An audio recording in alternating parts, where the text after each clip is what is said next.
Carolina, Carolina, proprio un'assassina, 7 mesi la mattina passa fuori.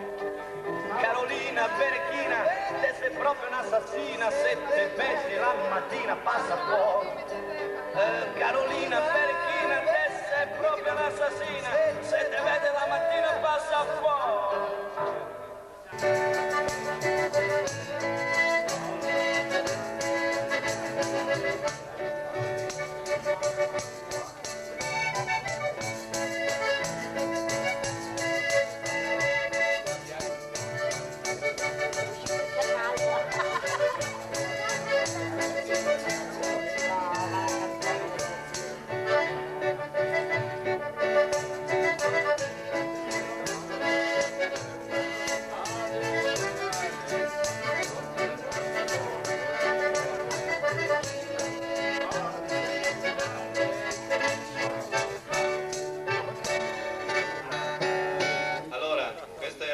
L'antipasto, si va per dire?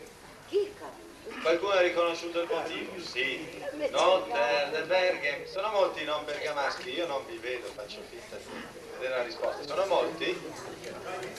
La metà e metà, per cui dovremo in molti passaggi dare delle delucidazioni.